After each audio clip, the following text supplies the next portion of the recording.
Hi, I'm Padraig Regan, and I'm going to read one of my poems from the new Carcanet New Poetries anthology.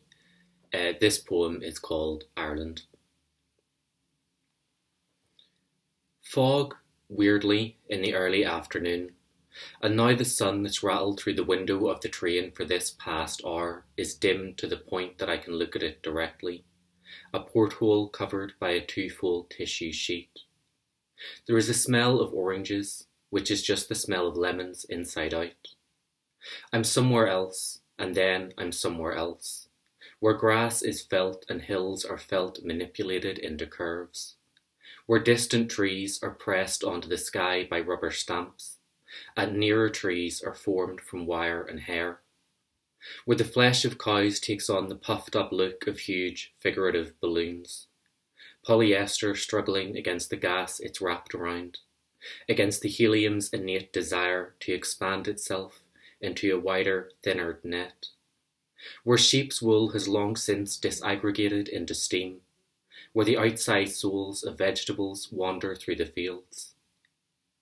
And here I picture long-legged carrots striding over fences, turnips slightly out of breath from lugging their rippling bellies, the flowers of heterosexual courgettes going by in pairs, knit together by their tendrils' mutual involvement, lettuces graceful in their long dresses, and the steroid-bulked marrows that try to talk them into bed.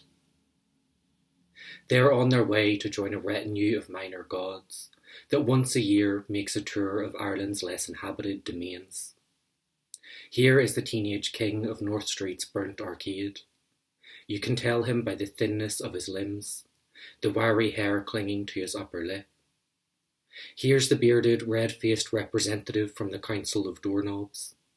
And here the itinerant rivers, evicted by the 19th century's insistence on canals, joined, as always, by their crowds of disembodied fish. All together now, and all together as divorced from now as it is possible to be and still be. Pompously they form a tumbling conga line of anima and spread their rough music round the woods and islands. By now I'm nearing where the morns would be if the weather hadn't taken them, and I can't recall if I imagined this. My mother is a Catholic in a non-doctrinal sense.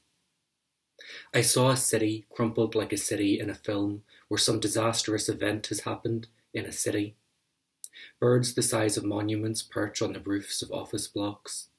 A woman with a deer's head rests on a gurney, and men with bodies made of metal wander through the jagged absences that once were streets. But that was in an art museum, and currently I'm not.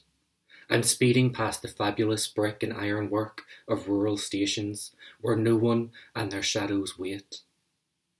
The gods go on. I guess they've nothing else to do.